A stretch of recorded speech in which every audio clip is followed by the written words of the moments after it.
welcome to Turn the Page, the official podcast of the Syosset Public Library.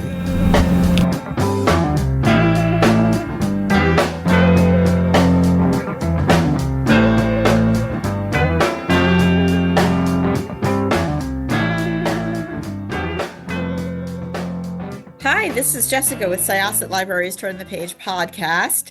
I'm here with the author of a book that has an amazing title, FEMME, and it is like really something. It was like one of those things where it's like you had me at the description and you had me at the title, and now I'm reading this, and oh goodness, this is wow.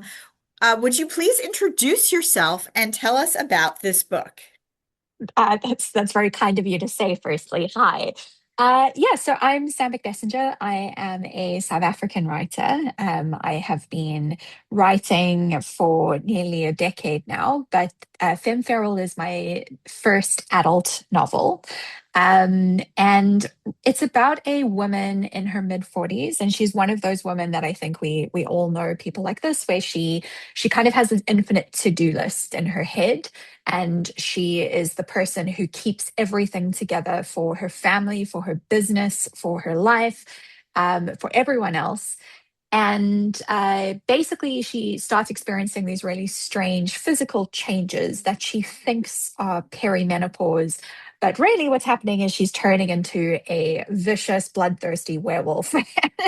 And when she's in her beastly state once a month, she goes on these rampages around London that she doesn't remember, where she essentially takes revenge on everyone who is ruining her life. So it's a book about repressed rage, I think. I do want to preface this to let people know, if you are sensitive to animal deaths, Yeah, absolutely. this book does have that in it. Yeah. Uh, yeah. So it's so hard to have it all, right? It's so, well, I think having it all is a lie, right? Because I think, It is a lie. It is a lie, yeah, and that's like really what you touch upon with this book a lot. It's a lie, and even when you think that you are going to have it all, especially if you are a woman, a lot of times yeah, that is taken out, like the rug is pulled out from under your feet, which is what happens to your main character, Ellie. yeah, yeah. She's like really there, right? She's really about to have her moment. And of course, Mm. perimenopause is just this pesky thing that's getting in the way of her success, that Mm. she's going to have. And then that is not what she thinks it's going to be. Yeah, well, I mean, that's one way of seeing it, right? Like, I Right. think that so I want to come to this thing about having it all, because I Yeah. think that we were, so I'm a geriatric millennial, and so my generation is kind of now just hitting our 40s, and many of us are starting to, enter our own werewolf era, in our ways, and I really feel like, the kind of girl boss feminism, particularly that my generation, what white women particularly in my generation was handed, was very much this idea of, if you just do everything right and you're the goodest girl, you can have it all. And, really, I think just we've now, by this point, we've realized that having it all just means doing it all on behalf of everyone else. And And just taking it, right? yeah, Just yeah, taking it. behave, Yeah. being good, being so good. And Being the goodest. yeah, exactly, the goodest of all the girls. And, I think the really beautiful thing about this stage of life, that I've seen amongst my friends and that I've experienced myself, is that I think it's the moment in your life where your body doesn't let you do that anymore.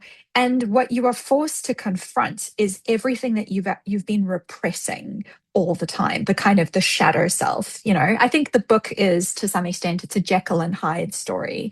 It's about the ugly, the shadow self, and the stuff about ourselves that we aren't able to look at, particularly rage.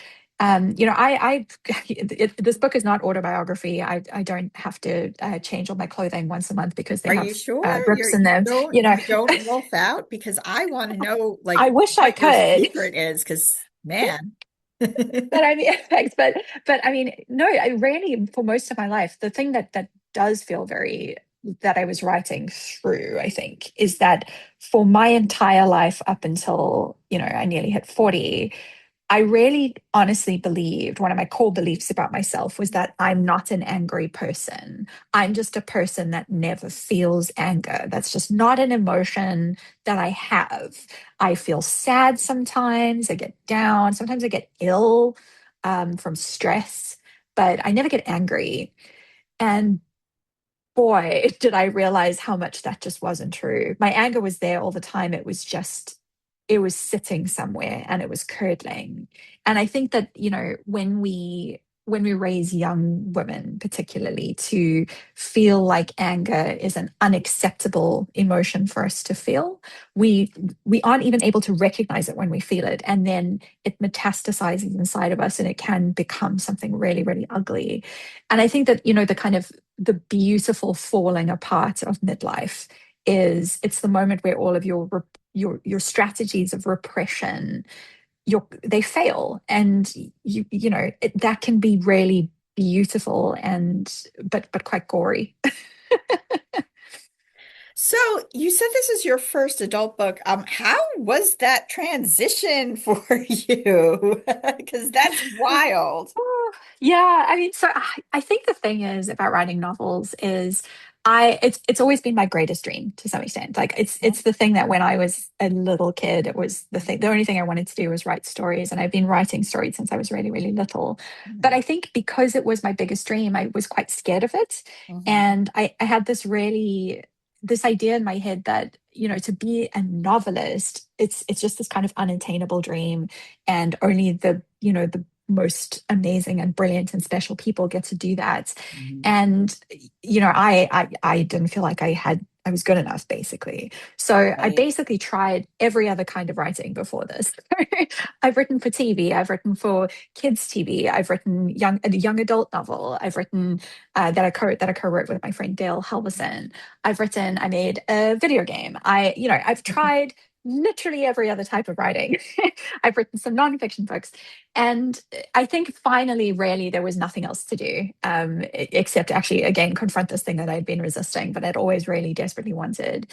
But I'm kind of glad that I've come to it a little bit older and having tried my hand at so many other types of things, because I've learned so many things from all the other genres and disciplines I've written in.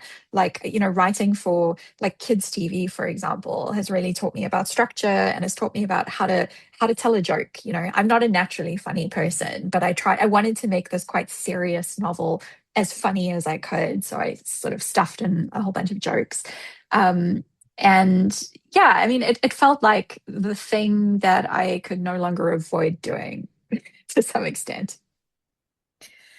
So Ellie's story is sort of the main story, but there is another story, like a second POV story, not the wolf specifically, but somebody, another woman who is at a different stage of her life and has a very different life style. Do you want to talk about that? Because Yeah. I imagine that Ellie came first when you were She writing did. And this. yeah, and Ellie's voice was very clear in my head, sort of from the first moment. Now, I worked on this book for many years, and I think Ellie, I went back, a couple of months ago, and I read sort of my first draft. It wasn't even a first draft; it was like my zero draft, my vomit draft, which I wrote, now like 5 years ago. And that first scene is pretty much exactly like it is in the published novel. Ellie's voice was so clear from the beginning. Brenda, who's the other point of view character, she came to me as I started doing the research for the book, and So basically, it's a werewolf story, and every werewolf story needs a Van Helsing, needs someone tracking her down. And so when I started doing a bunch of research and thinking about the logistics of a werewolf trying to roam around the streets of London unseen. And contemporary London's covered in CCTV cameras. So, you have all these practical problems that previous werewolf films and things didn't have to deal with. So I started thinking about like who would notice this trail of destruction that Ellie is leaving behind her. And as you gestured to, and I think it is really important that people know this before they read the book, because I'm a big animal lover as well, and there are a lot of dead animals in this book. And basically that's because that was the worst thing I could imagine that she could do, because I wanted to explore violence and how violence and rage are not the same thing, but how they intersect. Anyway, but I started thinking about who would notice, dead cats and dead dogs across the capital. And I came across a real life organization in South London called the South London Animal Investigation Network. And I went and interviewed the absolutely remarkable woman who runs it. And that is it's a vigilante group that is dedicated to catching a real life serial killer of cats in South London. It's a absolutely horrific story, and it's more strange and fascinating than anything I could have invented, basically. But she's a real person who has, for years, she's been tracking down this person who has been doing terrible things to cats in South London. And I met her, and I almost gave up the project just to write her biography, because she's just the best and most fascinating person I've ever met in my life. But so she inspired the character of Brenda. So Brenda is very different to the specific person that I met in character. Brenda, she's a woman in her 80s, and she long ago ran out of the ability to bite her tongue and has no interest in trying to be the goodest girl. Long ago gave up on any of that. She's grumpy and full of rage, powered by rage. But I think the longer we spend with her, the more we realize how loving that rage is, and how she uses that rage to fight injustice. And, she was my favorite character to write, also because people overlook her and they underestimate her. And she's incredibly tenacious and she's smart. I drew very much on my grandmother, I think, writing her. Although she has macular degeneration, which my mum has, so she's going blind. She's dealing with the maladies of the body, but she has a lot to be angry about. And she was a great foil for Ellie, who's so in denial of her anger that she doesn't see all the ways that it's tearing her life apart. And if she could just embrace her anger, she might be able to do something more productive with it, like Brenda does. And she's a great, she's a great foil, I guess, for Ellie. Funny, the first draft that I wrote, the first solo draft, there were actually 3 points of view characters. So there was the third major character in the story is Paige, Ellie's 20-year-old daughter. And in one of the drafts I was doing like a maiden mother crone, I was really interested in looking at how women's relationship with anger is shaped at different times of our lives. And with Paige, I was really interested in exploring like the roots of that repression, how we are taught when we are young to make everything okay for everyone else, and how that can wound us. I ultimately decided Paige's story was more interesting if we don't actually see her point of view until quite late in the story. So a lot of those chapters ended up on the cutting room floor, but it was quite fun to flip between these very different people and their very different minds. Was there like a scene that you really began with for this? Like, like when you really sat down and you're like, I'm going to do this, was there a scene in your mind that you were just kind of working towards? Such a great question. Um, a lot of the process of writing this novel felt like spelunking in the subterranean cave system of my unconscious. The first draft, so I'm normally quite a plannery writer. I think this is also, having written for TV and having written for like Marvel type entities and stuff where you have to have a plan, really. That's usually how I work. And the young adult novel that I wrote with Dale Helveson, we had a really complex spreadsheet, and we'd really plotted that thing before we wrote a word. This novel, it kind of came out in a very different way. I think the early drafts were very intuitive. So the scene that opens the novel, the inciting incident, is Ellie believes that she's about to be promoted to CEO. This is all in chapter 1, so I feel fine saying this. And she gets up at on for town hall for the announcement that she's certain, because she has actually been doing the job of CEO for years already, but without the title. Uh, and then instead of that promotion, in front of everyone, it's announced that the company has hired this absolute outsider. And that scene was kind of there from the beginning because that's something that happened in my 20s, not to me, but to this incredible mentor that I had, who I really looked up to. I saw that happen to her. And that's kind of this thing that stayed lodged in my mind and made me so angry for a very long time. Because I think, again, this is kind of, millennial naivety. I think, when I was entering the workforce in my 20s and I worked in tech for about 10 years, I very foolishly and naively believed that, there was no more glass ceiling. But, there very much still is, and more so in some industries than others. And there's been this wave of regression actually on a lot of these issues. But it was kind of one of these really defining moments. So that was there very clearly. And then there was a big sort of dramatic horror set piece in the middle that came to me quite early. I spent a lot of time writing this novel walking around London. I had just moved to London, and it was a great way for me to get to know the city. And I spent a lot of time sort of like walking down alleyways and looking out for places that hypothetically one might eviscerate someone you hate without getting caught. And I stumbled upon, almost quite literally, this really fascinating setting that I thought would be a really fun setting for a big action scene, because it kind of, I'm not going to say exactly what it is, but it sort of references a lot of my favorite werewolf movies that I've seen, particularly American Werewolf in London, which obviously the story is massively in dialogue with. But it also felt very fresh, like it's a space that hadn't existed until very recently. It was thematically resonant. So I really was excited about getting to that big horror set piece. It was a place I was really excited to write a scene in. The ending was not clear to me for quite a while, and I think the ending came again very intuitively, and I think it was a place that I knew I wanted to take her to, that kind of represents to me, I think, really what are the roots of her anger.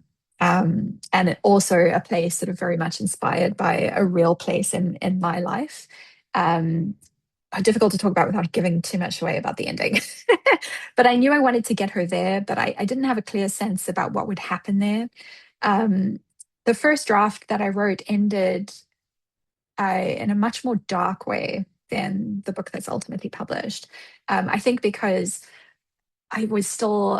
on some level, I think I believed that Ellie deserved to be punished for her anger, even though, that isn't what I rationally believe. But I think, in stories of angry women that let it go, that is kind of the natural ending, and then they're punished.